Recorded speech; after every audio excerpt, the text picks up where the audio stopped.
Welcome back to my YouTube channel. और आज के जो 5 सेंटेंसेस होंगे उसमें हमारा टॉपिक होगा कि हाउ टू से आई एम टायर्ड। जब हम थके होते हैं तो आम तौर पर हम यही बोलते हैं कि I am tired.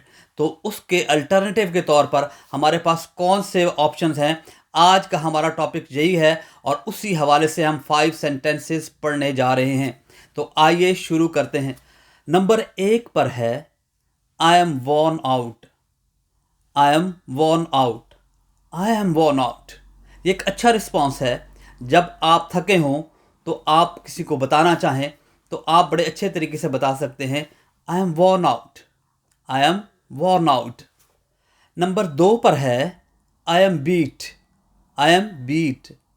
I am beat ये भी एक अच्छा रिस्पॉन्स है, बहुत आसान सा, इजी है बहुत। देखें, आई एम टायर्ड के मुकाबले में भी ये बहुत इजी सा लगता है कि आई एम बीट।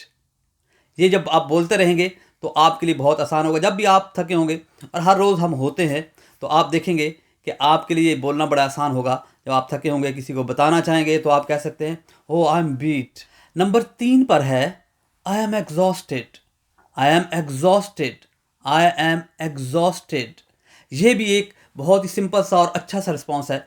जब आप थके होते हैं तो आप बताएंगे कि I am exhausted instead of कि I am tired. I am tired तो एक पुरानी सी बात होगी, हर एक जानता है। तो आप, ये भी बहुत सारे लोग जानते हैं, ये नहीं कि नहीं जानते, लेकिन हो सकता है कि मेरे जैसे, आप जैसे लोग कुछ बहुत सारे ऐसे हों जो ये ना बोलते हों और सिंपली कह देते हों कि आई एम टायर्ड। तो आप अपनी इंग्लिश इंप्रूव करने के लिए ये जो रिस्पॉन्स है ये आप दे सकते हैं, कह सकते हैं कि I am exhausted. I am exhausted. Number 4 पर है I am feeling burned out. I am feeling burned out. I am feeling burned out. I am feeling burned out. तो ये भी एक मुनासिब सा रिस्पॉन्स है।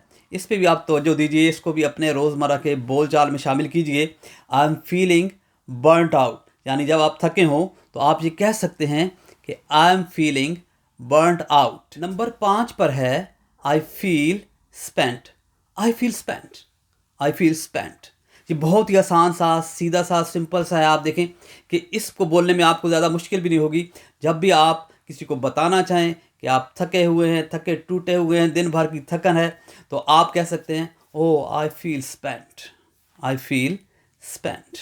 आई फील स्पेंट। तो ये बहुत आसान सा है, इसको भी इस्तेमाल किया करें। तो ये थे आज के हमारे 5 सेंटेंसेस। इनको आप अपने रोज़मर्रा की बोल चाल में इस्तेमाल करते रहिए, क्योंकि दिन में ऐसे अल्फाज, ऐसे सेंटेंसेस, ऐसी बातें कितनी ही बार हम करते हैं।